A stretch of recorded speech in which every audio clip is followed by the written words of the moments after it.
மரியாதைக்குரிய அம்மா அவர்கள் புரட்சித் தலைவர் எம்ஜிஆர் மறைவுக்கு பிறகு ட்ரக்ல இருந்து தள்ளி விட்டப்போ எனக்கு அரசியலே வேண்டாம், இதோட நான் போயிடுறேன்னு விட்டுருங்கன்னு சொன்ன காலம் எல்லாருக்குமே தெரியும்.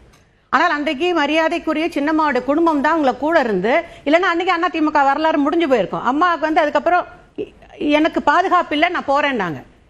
அந்த நேரத்தில் சின்னம்மாவோட குடும்பம் அம்மா கூட இருந்ததுனால்தான் அம்மா தான் அவர்களை கட்சிக்குள் வேலை பார்க்க சொன்னாங்க. மரியாதைக்குரிய சின்னம்மா அவர்களை பொறுப்பில் அமர்த்த அம்மா, உங்களுக்கு அம்மாவை பத்தி தெரியாதாங்க, அவங்க அனுமதி இல்லாம யாருமே எதுவுமே செய்ய முடியாது. அம்மா தான் அவர்களை கொண்டு தன் கட்சியில இருந்துக்க வச்சு எல்லாம் பண்ணாங்க. ஒண்ணு, வாரிசு அரசியல் அப்படின்னு சின்னம்மா குடும்பம் நினைச்சிருந்தா கூவத்தூர்ல ஏங்க எடப்பாடியார போய் உட்கார வைக்க போறோம்? துணை பொதுச்செயலாளர் இருந்த எங்கள் கழக பொதுச்செயலாளர் டிடிவி தினகரன் சார் உட்கார வச்சா 122 எம்எல்ஏ இன்னைக்கு கையெழுத்து போட மாட்டேன்னு எந்திரிச்சு போயிருப்பாங்களா? பண்ணியிருக்கலாம். சின்னம்மா கட்சியாவது நல்லா இருந்திருக்கும் இந்த மாதிரி அழியாம.